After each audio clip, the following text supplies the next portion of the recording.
Hi, good afternoon. This is Elizabeth Griffin, your independent author from South Philadelphia, and today I want to talk a little bit about plotting and pantsing.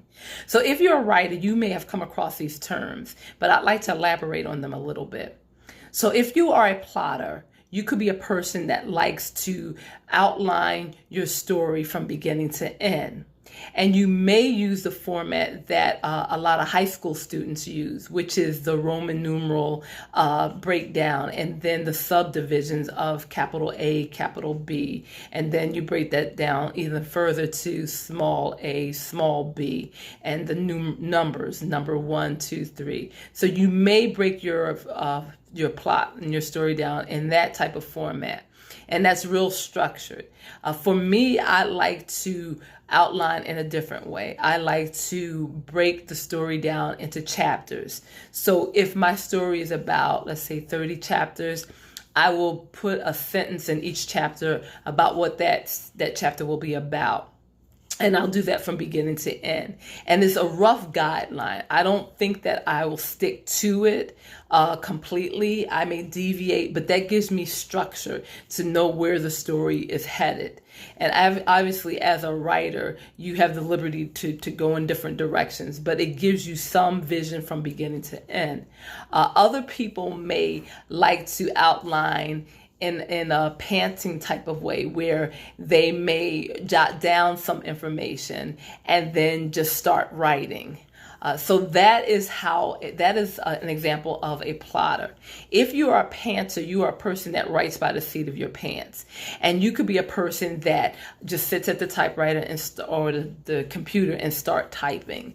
And you don't know exactly where the story is going. You may have a kernel of an idea. You may have picked one of the 7 plot structures, which we talked about in earlier videos. You may use that as a model for you telling your story, but you will write by the seat of your pants. Whatever comes to mind, you will write it, and your story will be created as you go along.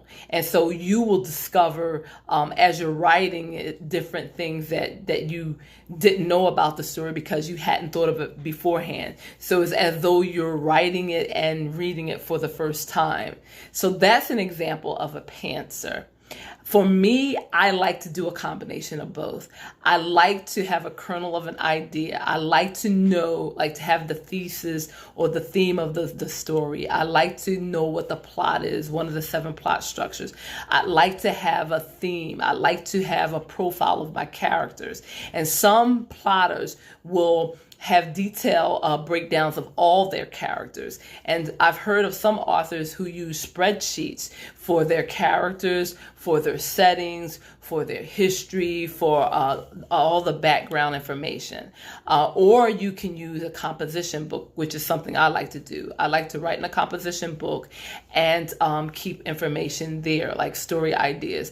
I also like to open up a tablet and a file in my computer and just jot down sentences that may come to mind, or dialogue or language that just springs to me, and I figure maybe later on I'll use it. So that's just an example of a plotter and a pantser. So it's up to you to determine which you are. And as I say, I can be a combination of both. What I do realize, though, with plotting, if you're interested in screenwriting or writing for script writing, things like that, there is a formula involved, and you do need to hit certain beats at certain positions in your story. So plotting will help you in that sense. You can't write by the seat of your pants if you're doing a screenplay or something like that. There's structure, there's format, there's formula. So if you condition yourself to do a combination of both plotting and pantsing, I think that will help you if you decide to go into screenwriting or script writing or even playwriting.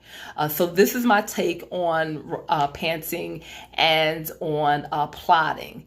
Give me some of your ideas and let me know what you think. Also, with plotting, you can use the 3-act structure of playwriting or of script writing. There's also something called the 5-act structure, and you can use those as models for your plotting a novel out. So I hope this has been helpful to you. Thank you for spending time with me, and please enjoy your evening. Love, peace, joy.